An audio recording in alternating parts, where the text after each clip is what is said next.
Hola amigos, ¿cómo están?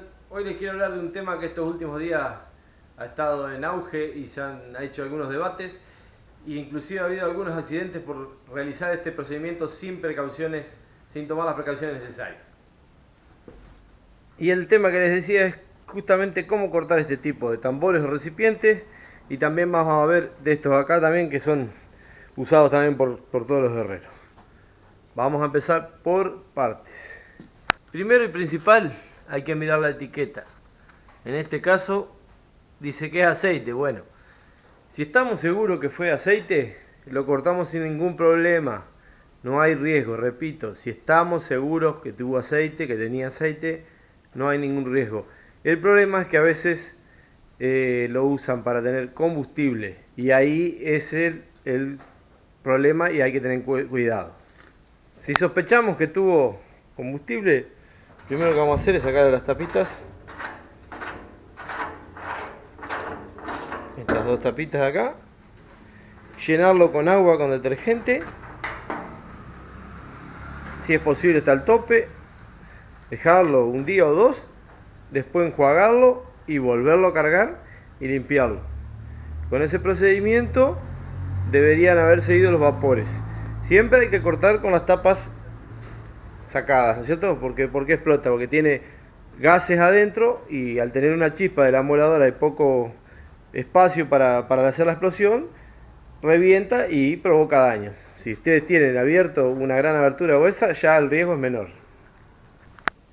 Acá por ejemplo pueden ver uno que yo tengo cargado con agua porque no sé qué es lo que tenía adentro, así que bueno, lo tengo cargadito con agua para que se vaya limpiando. Después que hicieron todo ese lavado y comprobación de lavarlo bien al tacho, la última prueba, aunque parezca redundante, es arrimarle fuego con una varita, con algo, ¿ve? Ponemos adentro, o sea, de asegurarnos de que no tengo ningún tipo de gases explosivos. A la vez que hicieron todo este procedimiento, ya pueden cortar tranquilamente. Como han podido ver, estas son las precauciones básicas para cortar un tacho de aceite, un tambor de 200 litros. Hay otra gente que los corta con agua adentro. No es necesario si hacemos todos los pasos anteriores que yo les dije. Se usa mucho en la herrería porque se pueden hacer muchas cositas. Yo les voy a ir dejando arriba enlaces de videos de las cosas que se puede hacer con este tipo de envases. Y bueno, ahora vamos a ver los más chiquitos, que son de freón. Ahora tenemos ese tipo de envases que pueden usar. Se pueden encontrar con esas garrafitas o con estos acá que son de aluminio. Y yo acá lo tengo cortado ya, que no sirven para hacer, o sea, ojo, no hagan vasos y eso porque es tóxico, pero no es inflamable.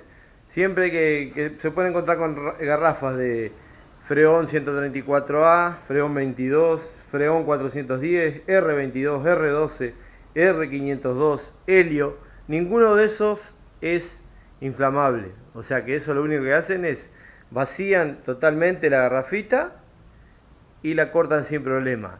Si tienen duda, lo que tienen que hacer, por favor, es fijarse el contenido que tenía, el gas que tenía, y googlear, investigar las características del gas. No corten ese tipo de garrafitas si no están seguros del gas que tenía. Por último, amigos, no se le ocurra cortar garrafas con gas.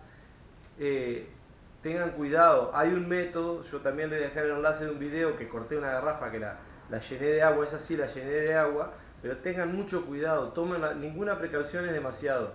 Hice este video porque he visto que están saliendo muchos accidentes de este tipo, de cortar cosas sin tomar las precauciones. Tomen todas las precauciones que yo les dije y no van a tener problema. Y trabajen y hagan las cosas que puedan hacer. Éxitos y nos vemos en cualquier video próximamente.